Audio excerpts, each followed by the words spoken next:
Everyone, my name is Naina and I'm from the Bodhi Academy.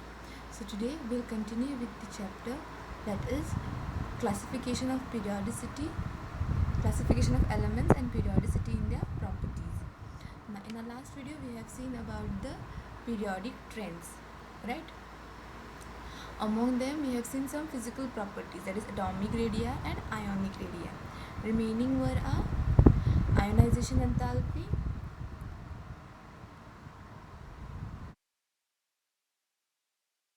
electron gain enthalpy and electronegativity. These were the three remaining things that we will see today. Okay, so let's start with ionization enthalpy. Now what is an ionization enthalpy? Now, in simple way, an ionization enthalpy is a measure of the tendency of an element to lose an electron is given by its ionization enthalpy. Okay, ionization enthalpy means the energy, okay, the energy that is required to remove one electron, okay, to remove one electron from an atom, okay, that is ionization enthalpy. So it represents the energy required to remove an electron from an isolated gaseous atom in its ground state. Okay, so it is the energy required to remove an electron from an atom. Okay, now in other words, the first ionization enthalpy for an element X is the enthalpy change delta IH for the reaction depicted in, so this is the reaction X, which is a gas, it gives X plus E minus. E minus means you have removed one electron from that X atom. Okay, now delta H, H represents ionization enthalpy. Okay, delta means the energy. Now the ionization enthalpy is expressed in kilojoules per mole. This is the unit of ionization enthalpy. Now we can define the second ionization enthalpy as the energy required to remove the second most loosely bound electron. So first ionization enthalpy means the removal of one electron from the atom. Second means the one which are loosely bound to the atom. The electrons which are loosely bound can be removed. Okay, now it is energy required to carry out the reaction. So this is the reaction where X plus, it was initially one electron we have removed. Now again we are removing one more electron. So it will be 2 plus 1 plus one more electron is removed. So it will be 2 plus. The energy is always required to remove electrons from an atom and hence ionization enthalpy are always positive. So there is always a need of energy to remove an electron from atoms. Okay, hence ionization enthalpies are always positive in nature. The second ionization enthalpy will be higher than the first ionization enthalpy because it is more difficult to remove an electron from a positively charged ion than from a neutral atom.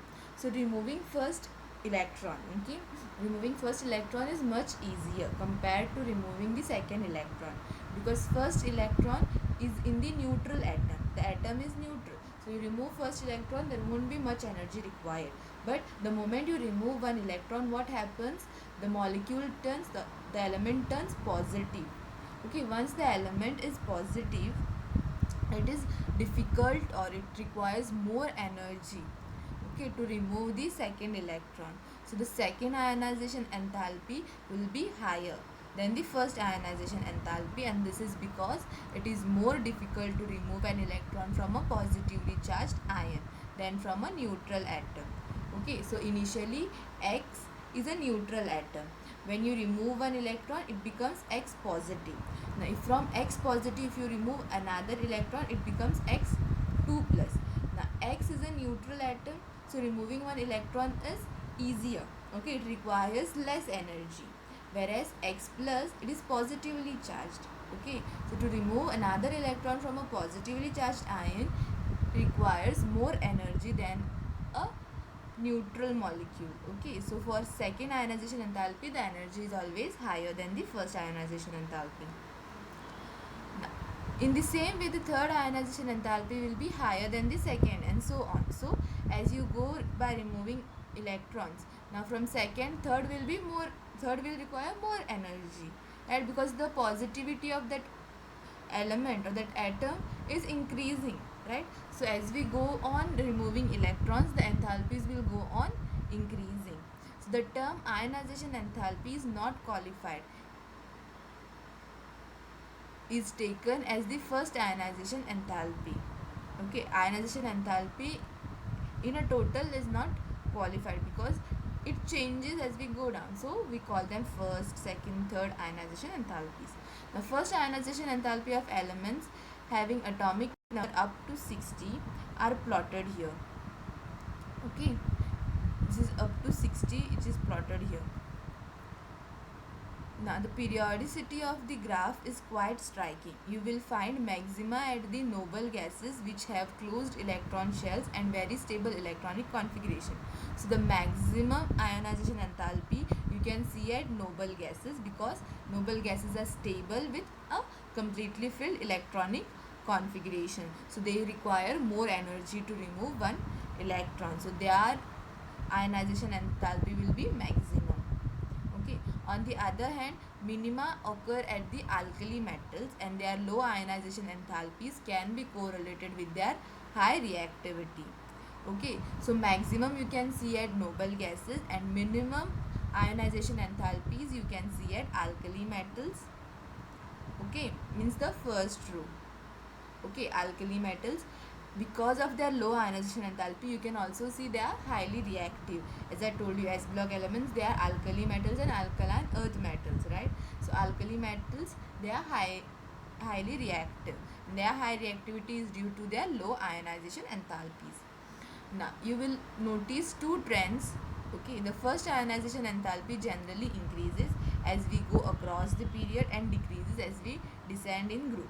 So you can see two trends. Okay, for ionization enthalpies you can see two trends. First is that the first ionization enthalpy, okay, first ionization enthalpy along the period it increases. Okay, it increases along the period whereas it decreases down the group. Okay, along the period it increases, down the group it decreases. Okay, here you can see increase across the period and decrease descending the group. So down the group it decreases, along the period it increases. Now these trends are illustrated in the figure. So here you can see the illustrations. So this is the first ionization enthalpy of the second period. So as the period it increases. Okay, but this is the ionization enthalpy of alkali metals along the group, down the group you can see they are decreasing, along the period they are increasing. Okay, you will appreciate that the ionization enthalpy and atomic radius are closely related properties. So ionization enthalpy and atomic radius, they are closely related. To understand these trends we have to consider two factors, and to understand how the trend is we have to consider two factors. First is the attraction of the electron towards the nucleus. Okay, so either the atomic radii or the ionization enthalpy. To understand both of them, we should know the attraction of electrons towards the nucleus and the repulsion of electrons from each other.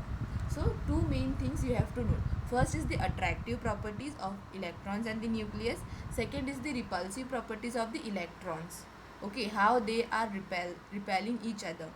Because in an atom, this is a nucleus. Surrounding the nucleus you have orbits. Around the orbits you have electrons. Right? Now these are the electrons. Around the orbits you have electrons.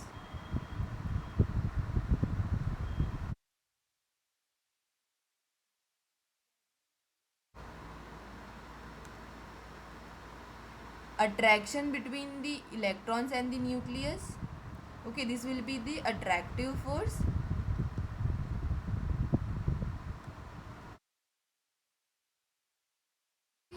Now there will be repulsion between the two electrons. So this will be repulsive force. If you understand the attraction and repulsive force of the electrons and the nucleus, you can easily consider the size of the atom and their ionization enthalpy. If the size is smaller, there will be more attraction, so ionization will also increase. So these are the relation between the radius and the ionization enthalpies. Now, the effective nuclear charge experienced by a valence electron in an atom, okay, will be less than the actual charge on the nucleus because of the shielding or screening of the valence electrons from the nucleus by intervening core electrons. Now, what does shielding or screening effect means? You have nucleus, you have electrons. So nucleus is positively charged, so it will attract all the electrons around it, right? Now here you can have electrons surrounding the orbit. Now this, if this third orbit is your valence orbit, and in this third orbit there are 3 electrons, okay. Now these 3 electrons, they are pulled towards the nucleus. But what happens? These are valence electrons. Valence electrons means the electrons present on the last shell. Now in front of them, okay, between the nucleus and the valence electron, there are 2 more orbitals, and both of the orbitals have electrons arranged in them. These electrons are called core electrons, and they shield the valence electrons, okay. They protect or they cover the valence electrons from the nucleus. Hence these electrons have less nuclear charge, or they will have lesser nuclear attraction towards the nucleus, okay. They will face less attraction towards the nucleus, so removing these electrons will become easier, okay. So shielding or screening means they screen or they cover the valence electrons. Now, for example, the 2s electrons in lithium is shielded from the nucleus by the inner core of 1s electrons. Now, here they have given an example of lithium. Lithium, this is the nucleus. There are 2 orbits, 1s and 2s. In 1s you have 2 electrons. Again in 2s you have 2 electrons. Now, the electrons in 2s is shielded from the nucleus by the 1s orbit, 1s ka electrons, okay. So 2s electrons in lithium is shielded from the nucleus, okay, by the inner core of 1s electrons. So this 1s is the inner core. Now as a result, the valence electrons experiences a net positive charge which is less than the actual charge of +3. So because of this, the net positive charge, okay, the electrons, they experience a net positive charge which is less than the actual charge, that is +3. Now shielding effect is when the orbitals in the inner shells are completely filled, okay. Shielding effect only occurs when the inner orbitals, okay, inner shell orbitals are completely filled.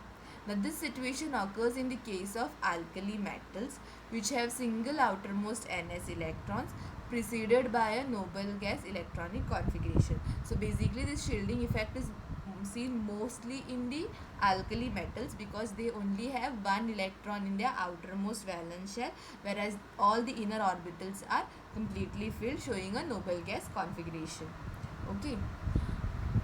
When we move from lithium to fluorine across the second period, successive electrons are added to orbitals in the same principal quantum level, and the shielding of the nuclear charge by inner core of electrons does not increase very much to compensate for the increased attraction of electrons to the nucleus. So along the period from lithium to fluorine, along the period when we move, we are continuously adding electrons to the same orbitals, right? We are not changing the energy level. It is the 2s and 2p orbitals which are being filled in the second period, right? So we are adding electrons to the 2s and 2p orbitals. We are not changing the energy level, okay. It is in the same principal quantum level, okay. So in this case, the shielding of nuclear charge by the inner core electrons does not increase. It does not increase because you are not changing the energy level, you are just adding the electrons to the same energy level. So the inner core will remain the same. There won't be any additional nuclear charge involved. Okay, so it does not increase very much to compensate for the increased attraction. Since you are adding more and more electrons, there will be more and more protons also in the nucleus, so the attraction will also go on increasing. Even though attraction increases, the nuclear charge doesn't show much increase. Okay, now thus across the period, increasing nuclear charge overweights the shielding. So across the period, the increasing nuclear charge, it completely covers the shielding effect. So across the period, okay, across the period, shielding is less. So the outermost electrons are held more and more tightly, and the ionization enthalpy increases across the period. So why the ionization enthalpy increases across the period? I told you, across the period the ionization enthalpy increases. Now the reason is given here. Now across the period the ionization enthalpy increases because across the period we are not adding any additional energy level or principal quantum level. Okay, so the shielding of the nuclear charge in the inner core electrons doesn't show much increase, even though the attraction increases as we go on adding electrons. Thus across the period, increasing nuclear charge, it outweighs or it completely neglects the shielding effect. Hence the outermost electrons are held more and more tightly, and the ionization enthalpy increases as we go across the period. Okay, now as we go down the group, we start adding new and new shells. So the electrons are going further and further away from the nucleus. Since they are going further and further away from the nuclear charge will decrease. Okay, now this decreasing nuclear charge, what happens, the electrons will be loosely bound to the atom. So hence they are loosely bound, it is easier to remove the electrons, therefore the shielding also increases. Okay, now here increase in shielding outweighs the increasing nuclear charge, and the removal of outermost electron requires less energy down the group. As I told you, it requires less energy down the group. Now, you will also notice that the first ionization enthalpy of boron is slightly less than that of beryllium, even though the former has a greater nuclear charge. We can consider the same principal quantum level as S electron is attracted to the nucleus more than a p electron. So in beryllium, the electron removed during ionization is an s electron, whereas the electron removed during ionization for boron is p electrons. So why the ionization enthalpy of boron is slightly less than beryllium, even though boron has greater nuclear charge. Okay, boron has a greater nuclear charge and beryllium has less nuclear charge, but the ionization enthalpy for beryllium is higher than the ionization enthalpy of boron. Now this is basically because the ionization enthalpy or the energy to remove an electron from s orbital, okay, is much higher than the energy required to remove an electron from the p orbitals. Okay, to remove an electron from s orbital you require a lot of energy compared to p orbitals. Now in the example boron and beryllium has both its electrons. Beryllium is 4, right, atomic number 4. So both its electrons are present in s orbital, either in 1s orbital or 2s orbitals, whereas for boron one electron is added to p orbitals. So to remove that one electron which is added in the p orbital, it requires very less ionization enthalpy or very less energy compared to removing one electron from the beryllium ka 2s orbitals. Okay, now the penetration of 2s orbital 2s electron to the nucleus is more than that of the 2p electrons. Hence 2p electrons of boron is more shielded from the nucleus by the inner core of electrons than the 2s electrons of beryllium. Therefore it is easier to remove the 2p electrons from boron compared to the removal of 2s electrons from beryllium. So for beryllium they are attracted deep inside. For boron it is loosely bound, so you can remove. Shielding effect is more in boron than in beryllium. Okay.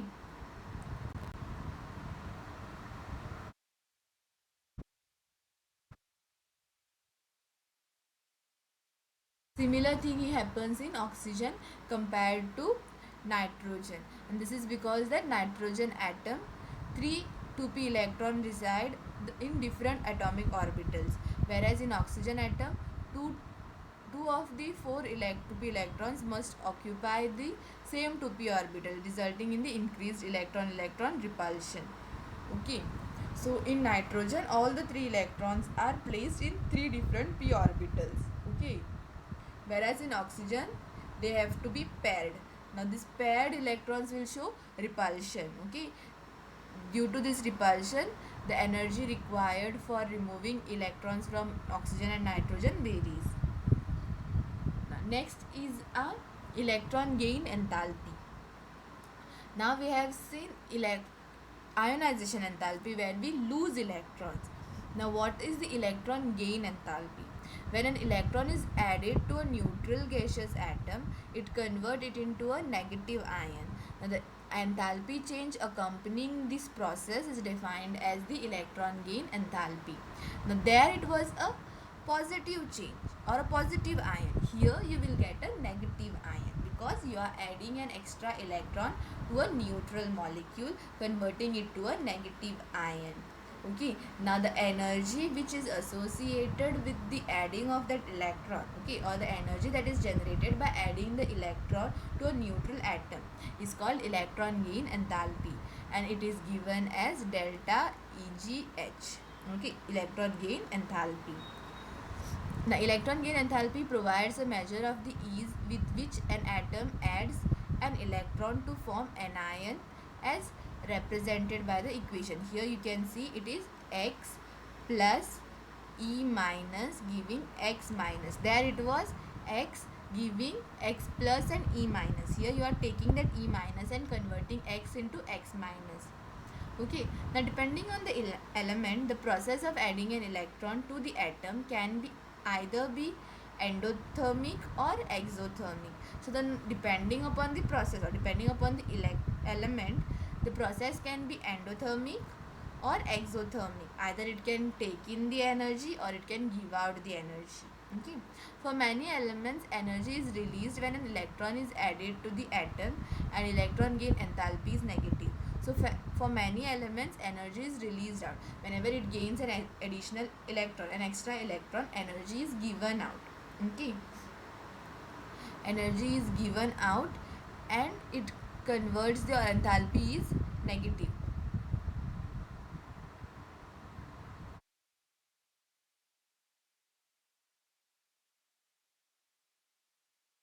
So for example, a group of 17 elements, that is the group 17 elements, that is your halogens. Halogens are chlorine, fluorine, bromine, iodine. Okay, these are all your halogens. Okay, now they have a very high negative electron gain enthalpies because they can attain stable noble gas electronic configuration by picking up an electron. Now why they have included the halogens is because all these halogens, when you check their electronic configuration, they only require one electron. Okay, one electron to attain a stable noble gas configuration. So in this scenario they are more likely to take an electron, because if they take one electron they become stable. Okay, so they show a very high negative electron gain enthalpies. Okay, because to attain a stable noble gas, and noble gases have large positive electron gain enthalpies because the electrons has to enter the next higher principal quantum level, leading to a very unstable electronic configuration. Now, halogens, they get a very high negative electron gain enthalpy, whereas your noble gases, the one which is right next to the halogens, okay, that is group 18, they get a very large positive electron gain enthalpies. Why positive electron gain enthalpies is because noble gas, they already have a stable electronic configuration which are completely filled. Now, in a completely filled configuration, when you add more electrons, they will obviously move into a higher energy level. When they move to an higher energy level, the molecule will get highly unstable because they were initially stable with their stable electronic configuration in their stable orbitals. Now you are adding more electrons to them. Okay, so they will add one more orbital to them which is higher from their original configuration, so they will get more and more energy which will make them very unstable. Okay, it may be noted that electron gain enthalpies have large negative values towards the upper right of the periodic table preceding the noble gases. So from preceding the noble gases, except the noble gases, all the 17, 16, 15, 14, all those groups have values of negative values of electron gain enthalpies. They all have negative electron gain enthalpies except your noble gases which show a highly positive electron gain enthalpies. Now the variation in electron gain enthalpy of elements is less systematic than for the ionization enthalpies. Okay, so the variation which shows is less systematic. Okay, it is not like they will show in an particular order the enthalpies, like from here to here it will decrease, from here to here it will increase, like how ionization enthalpy show. Like that, electron gain enthalpy doesn't have a systematic format. Okay, as a general rule, electron gain enthalpy becomes more negative with increase in atomic number across the period. So across the period, as the atomic number increases, okay, the electron gain enthalpy also increases. Now the effective nuclear charge increases from left to right across the period, and consequently it will be easier to add an electron to a smaller atom, since the added electron on an average would be closer to the positively charged nucleus. Okay, so the effect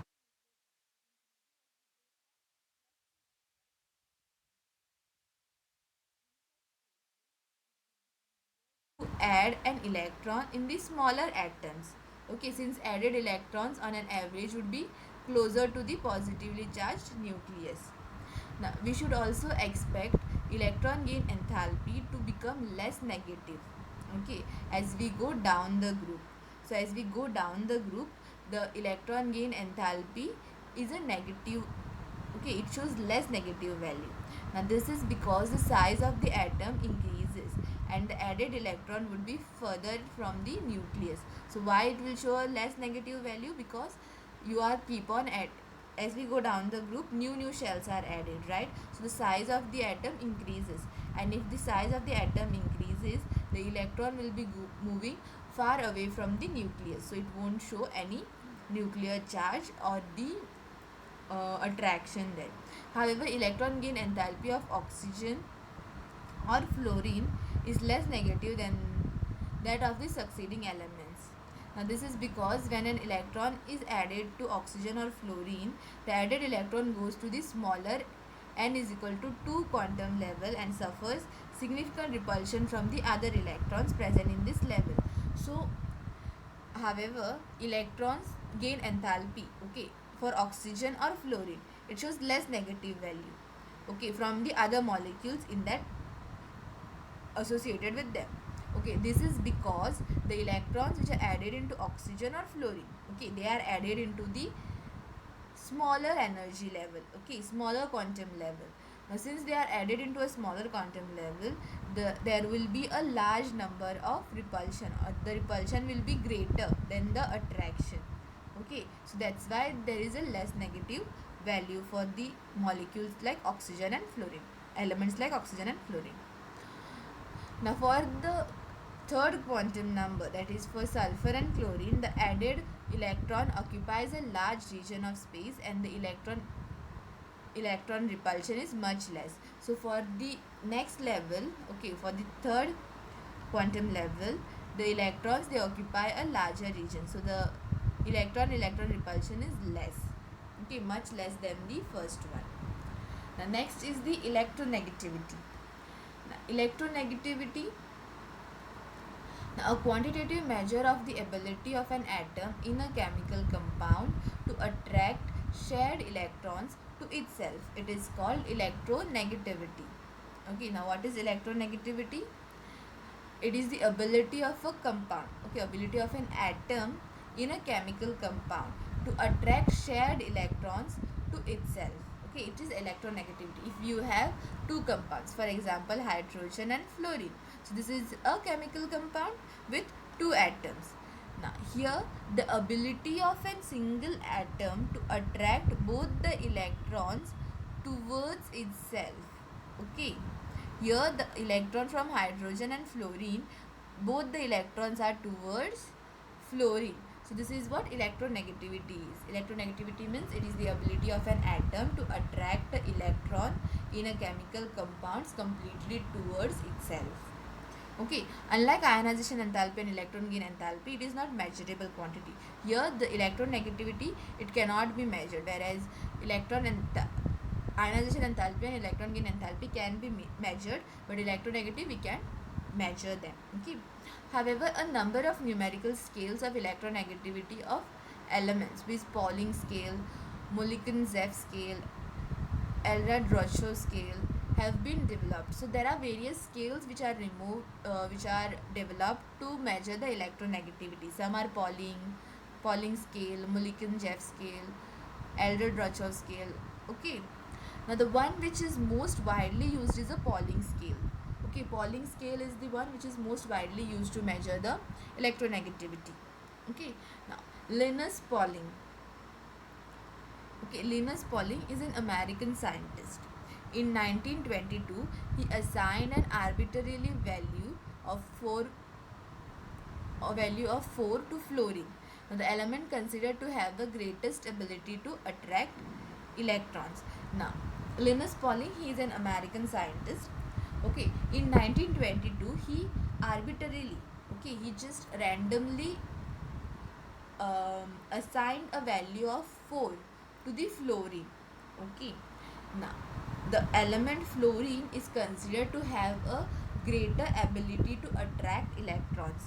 Approximate value of the electronegativity of a few elements is given below. Okay, that we will see later. Now first, the electronegativity of any given element is not constant. Okay, so electronegativity, it is not constant for any given element. It varies depending on the element to which it is bound. Okay, so it is not like the electronegativity for that atom is fixed. Okay, it changes with the molecule to which it is attached. Okay, for example HF.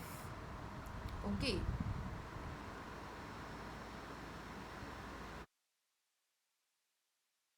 hydrogen fluoride. Okay, again this electronegativity will change of fluorine with respect to hydrogen, right?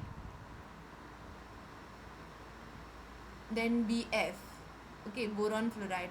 So here also it will change because the molecule is not hydrogen, it is boron. Bf4 we have. Okay, so with respect to the molecule to which the electronegative element is bound, the electronegativity changes. It increases or decreases with respect to the other element to which it is bound. Now, though it is not measurable quantity, it does provide a mean of predicting the nature of force that holds a pair of atoms together. Even though you can't measure it, but you can predict the nature of force, how that atom is held together. Okay, a relationship that you will explore later. Okay, that you will do in later in your higher classes. Now, electronegativity generally increases across the period from left to right. Okay, it increases across the period from left to right. Now say from lithium to fluorine, and decreases down the group, say from fluorine to astatine. So it electronegativity, it increases along the period, it decreases down the group. Okay, how can this trend be explained? Can the electronegativity be related to atomic radii, which tend to decrease across the period from left to right but increases down the group? Can we relate them? The attraction between the outer or the valence electrons and the nucleus increases as the atomic radii decreases in a period. Now, the electronegativity also increases. Now, how you can relate? It is opposite to one another. Now, the attraction, you know, electronegativity, it increases along the period. Okay, whereas atomic radii, it tend to decrease across the period. One is decreasing, one is increasing. Okay, electronegativity increases whereas atomic radii decreases. Now, why atomic radii decreases? The attraction between the outer or the valence shell electrons and the nucleus increases. So, the attraction increases and the nucleus will pull the electrons towards it. So, the size will eventually decrease, but the electronegativity increases. On the same account, electronegativity value decreases with the increase in atomic radii. So, electronegativity value, it decreases, okay, as the atomic radii increases down the group. And the trend is similar to that of ionization enthalpy. Knowing the relationship between the electronegativity and atomic radii, can you now visualize the relationship between electronegativity and non-metallic properties? Non-metallic elements, okay, they have stronger tendency to gain electrons. Okay, and therefore electronegativity is directly related to the non-metallic properties. They are like directly related because non-metallic elements, they have strong tendency to gain electrons. Okay, it can be further extended to say that the electronegativity is inversely related to the metallic properties of elements.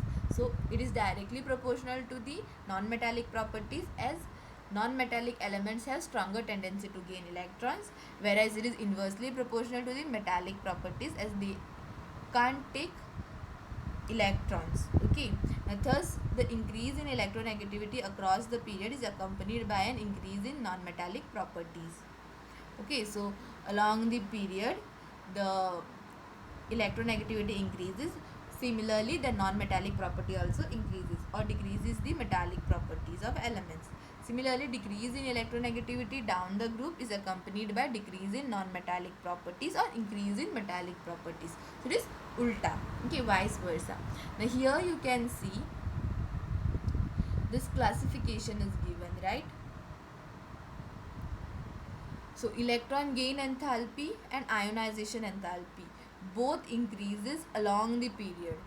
Okay, so along the period both ionization enthalpy and electron gain enthalpy both increases along the period. Again, ionization enthalpy and electron gain enthalpy, again it increases as we go from down to top of an electronic periodic table. Okay, it increases as we go from bottom to top of the periodic table. What? Ionization enthalpy and electron gain enthalpy. So on top it will be always higher. Now, as we go from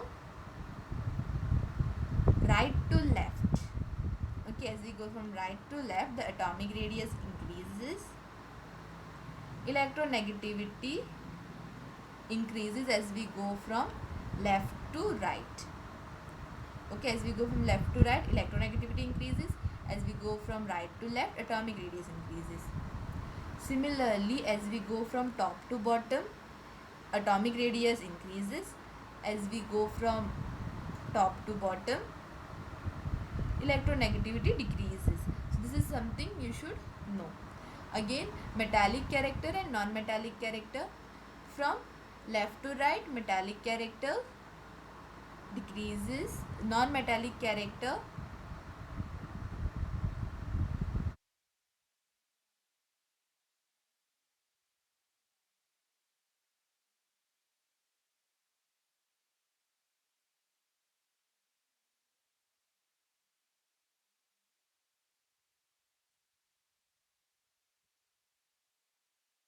periodic table.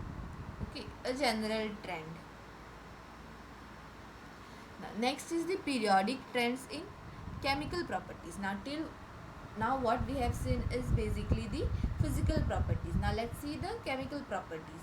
Now most of the trends in chemical properties of elements such as diagonal relationship, inert pair effect, effect of lanthanide contraction, etc. will be dealt along the discussion of each group in later units. In this section, we shall study the periodicity of the valence state shown by elements and the anomalous properties of the second period elements. So there are basically some chemical properties like they are diagonal relationship, inert pair effect, effect of lanthanide contraction, but these are there for you when you do the blocks separately, that is S block, P block, D and F block you have separately. Okay, there is separate chapter denoted for each of that blocks. So when we do that, there you will have in detail about their chemical properties. Here we will only study the periodicity of valence state and the anomalous properties of some second period elements, okay, from lithium to fluorine. Now periodicity of valence or oxidation states. Now the valence is most characteristic property of the element. Okay, it is the most simple or basic property, chemical property of the element, and can be understood in terms of their electronic configuration. So you can get the valence electrons, number of valence electrons from their electronic configuration. Now the valence of representative elements is usually, though not necessarily, but equal to the number of electrons in the outermost orbital and or equal to 8 minus the number of outermost electrons. It is not necessary, but you can always calculate in this way also. Okay, the valence shell electrons, okay, electrons present in the valence shell or outermost orbital, that will give you the valence shell representation, or the electrons present in the valence shell minus 8 will give you the valence electron number. Nowadays the term oxidation state is frequently used for valence. Okay, for valency nowadays we use oxidation state, okay, as a term. Now consider the two oxygen containing compounds, okay, OF2 and Na2O. In the order of electronegativity of the three elements involved in this compound is, so the electronegativity is like fluorine is more electronegative than oxygen, and then sodium. Okay, so this is like increasing order, decreasing order. Okay, fluorine is higher than oxygen, then sodium. Now each of these atoms of fluorine with outer electronic configuration as 2s2 2p5. Okay, fluorine has 2s2 2p5. So for p orbitals you require 6 electrons to complete its shell, right? So here it requires only 1 electron. Okay, now shares 1 electron with oxygen in the OF2 molecule. So here the fluorine molecule, it shares 2 electrons because there are 2 fluorine molecules. It is OF2, means around the oxygen you have 2 fluorine molecules. Now each fluorine molecules shares this 1 electron with each other, with the oxygen. Okay, now being highest electronegative element, fluorine is given oxidation state as -1. So since it is highly electronegative, it has given an oxidation state of -1.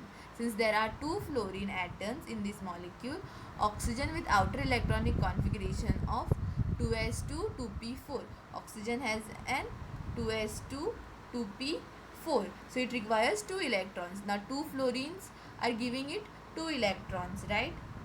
Now shares 2 electrons with fluorine atoms and thereby exhibits an oxidation state of +2. Since here 1 electron, okay, it requires 1 electron, and but that 1 electron, how it is, now you have 2s, that is 1 and 2 electrons, 2p, 1 2 3 4 and 5. It requires only 1 electron to satisfy its orbit, right? Now again oxygen 1 2 1 2 3 4. Oxygen requires 2 electrons, whereas fluorine requires 1 electron. Now what will happen? Oxygen will share 1 electron with 1 fluorine. Okay, so this 1 fluorine, it will bind to this orbital, and similarly you will have another fluorine molecule. That fluorine molecule will bind with this orbit of oxygen. Okay, I will show you in detail how it is. Since you have O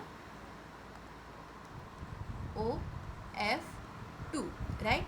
One oxygen and two fluorine. Now oxygen का electronic configuration is 2s2 2p4 and fluorine का electronic configuration is 2s2 2p5. If I draw the orbit, okay, 1s, so these are s orbitals, then p orbitals,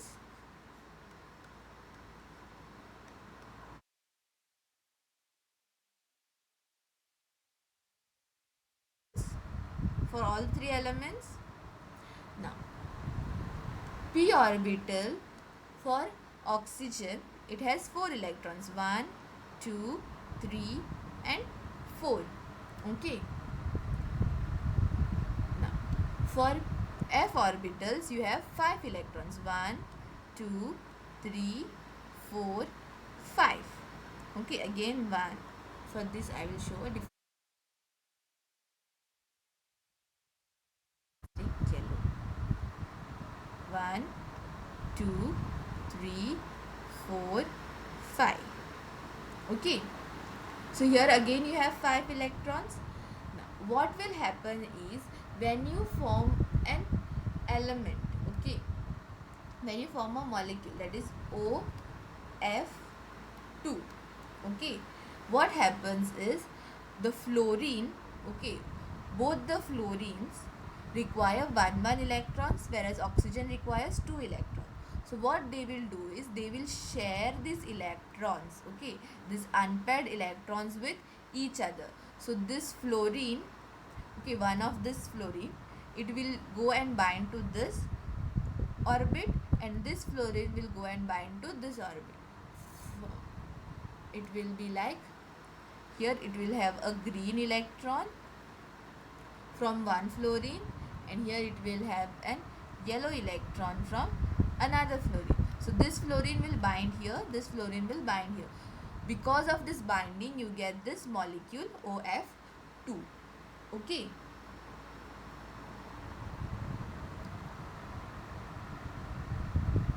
now here you can see fluorine is sharing 1 electron, so, and it is highly electronegative, you know, right? Electronegative wise, fluorine is more electronegative than oxygen than sodium, right? So fluorine will get a negative charge, so fluorine will have -1. Okay, -1 and -1, so -1 -1, it is +2. Okay, so oxygen will have a +2 charge, whereas fluorines will have -1 charge to them. Okay, now similar for Na2O, oxygen being more electronegative accepts 2 electrons from each other, the 2 sodium atoms, and thus shows oxidation state of -2. Okay, on the other hand, sodium with electronic configuration 3s1 loses 1 electron to oxygen and is given oxidation state of +1. Okay, now since there is 2 sodium and both the sodium loses 1 electrons, so it will be given as -2. Since one oxygen is there and that oxygen is accepting that electrons, it is given as +1 oxidation state. Okay, now thus the oxidation state of an element is in a particular compound can be defined as the charge acquired by its atom on the basis of electronegativity consideration from atoms and molecules. So the oxidation state, okay, the charge on the element is given on the basis of their electronegativity consideration and how those electrons are shared or transferred. Now some periodic trends observed in the valence elements like hydrides and oxides, those are shown here. So this table, they show some trends. Okay, other such periodic trends which occur in a chemical behavior of the elements are discussed elsewhere in this book. Means in the chapters like S block elements and P block elements, there they have discussed some of the chemical properties and their trends. Now anomalous properties of the second period elements.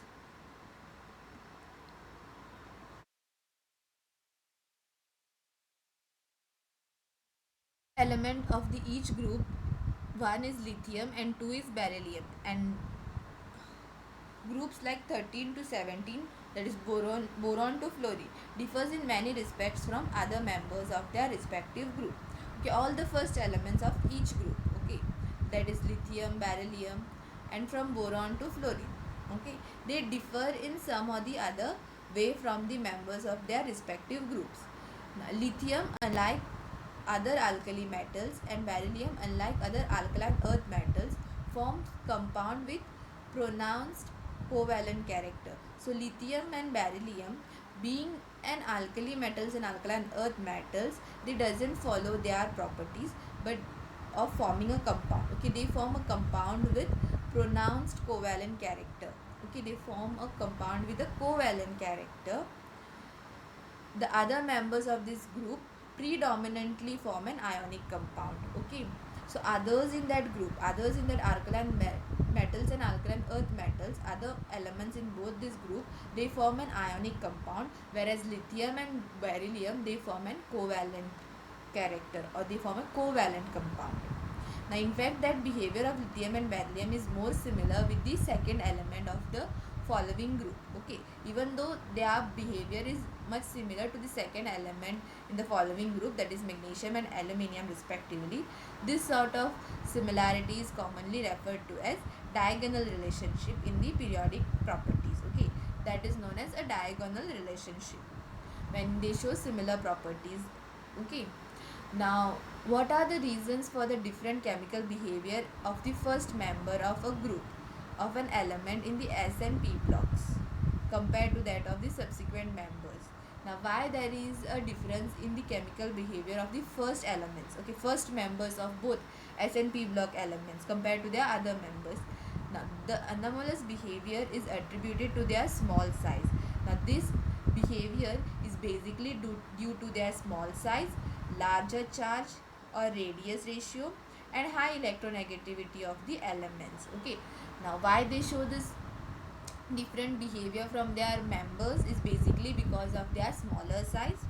Being the first element, they will have a smaller size, they will have large charge or a bigger or an increased radius ratio, and they will have a high electronegativity value for that element. Now, in addition, the first members of group has only 4 valence orbitals, okay, 2s and 2p, now available for bonding, whereas the second member of the group have 9 valence orbitals, that is 3s, 3p and 3d. Now here you will get maximum up to 4 valence orbitals. 4 valence orbital means 4 empty orbitals for the bond formation, whereas for second members they will have higher empty orbitals for bonding. So as a consequences of this, maximum covalency of the first member of each group is 4. So maximum covalency means maximum available orbitals for bonding will be 4, and they can only form a molecule like BF4 with 4 molecules associated with them, whereas members from the other group can expand their valence shell to accommodate more than 4 pairs of electrons. Okay, they can accommodate more electrons than them. Okay, they can first elements, okay, first members of that group, they can only take 4 up to 4, maximum is 4 extra molecules associated with them, but the ones which are preceding, which are down the group, okay, subsequent members, they will have more than 4 pairs of electrons associated with them, that is aluminium, it has F6. Okay, furthermore, the first member of p block elements displays great ability to form p-pi multiple bonds to itself. Okay, so they can form multiple bonds means they can form C double bond, C triple bond. These are the first members of that table, right? So they can form C double bond, triple bond. Okay, and to other second period elements, C double bond, O C double, okay, they can form pi double bond, triple bond with themselves also, with other second period elements also, like CC, CO, CN. Okay, they can form with themselves also, they can form with other elements in the same group also.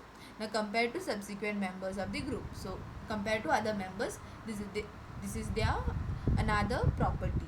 Okay, now periodic trends and chemical reactivity. We have observed the periodic trends in certain fundamental properties such as atomic and ionic radii, ionization enthalpy, electron gain enthalpy and valence. Okay, So periodic trends and chemical reactivity, we have seen some periodic trends like fundamental properties like their atomic ionic radii, ionization enthalpy, electron gain enthalpy, and their valencies. Now, by now that periodicity is related to the electronic configuration. We know that periodicity depended on electronic configuration, because as the number of electron increases, the atomic and ionic radii increases, ionization enthalpy also increases, electron gain enthalpy also depends on that electronic configuration. Okay, now that is all chemical and physical properties are manifestations of the electronic configuration of elements. So this proves that all the changes in their physical and chemical properties are related to the configuration, electronic configuration of their element. Now, we shall now try to explore relation between these fundamental properties of elements with their chemical reactivity. Now, what happens with the chemical reactivity if we change these physical properties or these fundamental properties? Now, atomic and ionic radii, as we know, generally decreases in the period from left to right. As a consequence, the ionization enthalpy generally increases. We know as the atomic and ionic radii decreases, ionization enthalpy increases.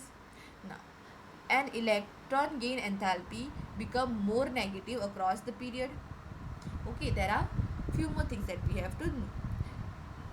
Atomic radii decreases, ionization enthalpy increases, even electron gain enthalpy also increases. It shows a more negativity across the period, right? In other words, the ionization enthalpy of the extreme left element in a period is the least, and the electron gain enthalpy of the element on the extreme right is the highest negative. Okay, so in other words, ionization enthalpy, okay, of the element in extremely left, okay, extremely left element in the period has the least value, whereas electron gain enthalpy of the element on the extreme right is the highest negative value. Note that noble gases have completely filled shells and have rather positive electron gain enthalpy values. Okay, this I have explained you in the above part. The result into high chemical reactivity at the two extremes and the lowest in the center. So at both the extremes, their reactivities are chemical reactivities are higher. Okay, at the left and the right extreme, and in this low center it is the lowest. Okay, so extreme ends it is the highest, and in the center it is the lowest. So the chemical reactivity is lowest at the center, extreme at the ends. Now, thus the maximum chemical reactivity at the extreme left among alkali metals is exhibited by the loss of an electron leading to the formation of a cation, and extreme right among halogens shown by a gain of electron forming an anion. So at extreme left at alkali metals, they show their reactivity by losing an electron by forming a cation, whereas on extreme right here they gain an electron, for example halogens or the fluorine, chlorine, bromine and all. So for them they gain an electron and they form an anion and show a reactivity. Now this property can be related with the reducing and oxidizing behavior of the elements, which we will learn later. So this can be associated with their reducing and oxidizing behavior. Okay, reduction and oxidization, because they are related with gaining and losing of electrons, right? So which we will do in later classes or in further chapters. Now, however, here it can be directly related to the metallic and non-metallic character of elements. So, here you can directly relate them with the metallic and non-metallic characters. Thus, metallic character of an element, which is highest at the extremely left, decreases, and the non-metallic character increases while moving from left to right across the period. So, how you can relate that? At extremely left end, it decreases. Okay. So, metallic character of an element which is highest at the extremely left. Okay, so metallic character which is high at the extremely left part, it decreases as you go from left to right. Okay, left to right, what happens? Your non-metallic character increases and your metallic character decreases. Now, while moving from the left to right across the period.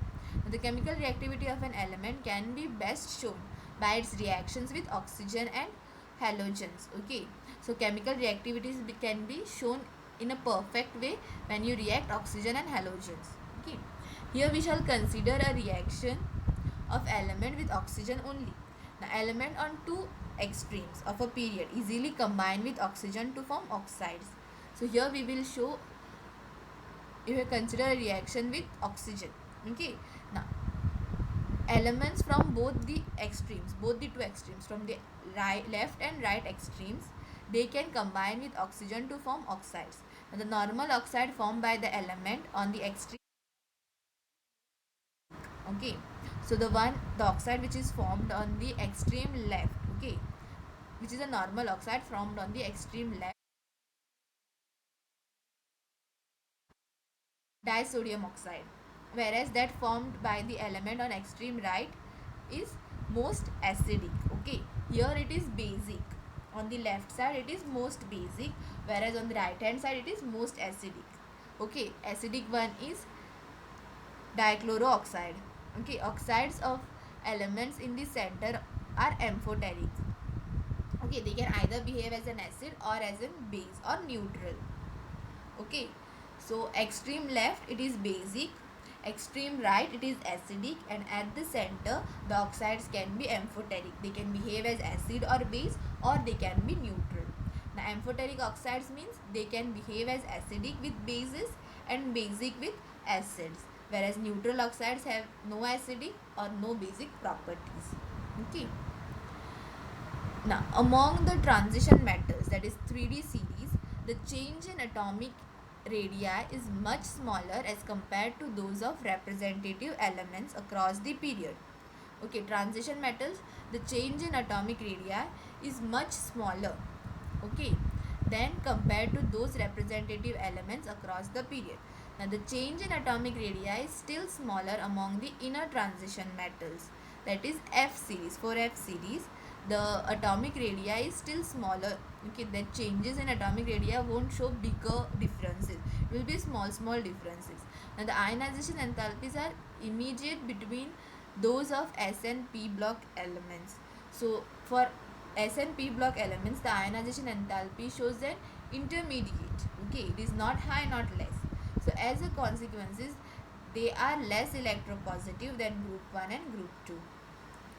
Okay, now in a group, the increases in the increase in atomic and ionic radii with increase in atomic number generally results in gradual decrease in ionization enthalpy and a regular decrease, with exception in some third period elements, in electron gain enthalpies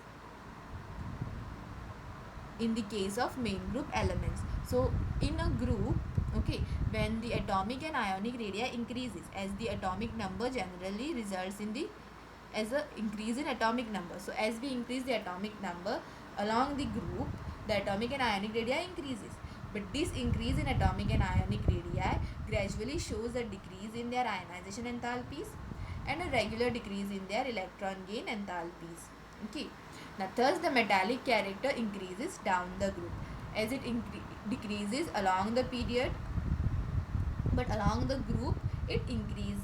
Okay, and non-metallic character decreases.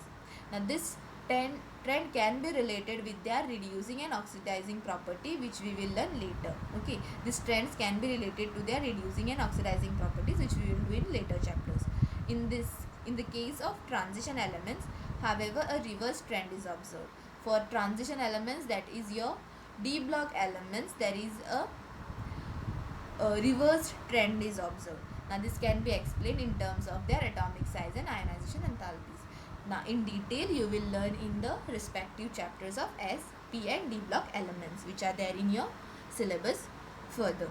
Okay, so as of now this chapter is completed. I hope you all have understood it. Thank you for watching my video. Please do like, share and subscribe to our channel.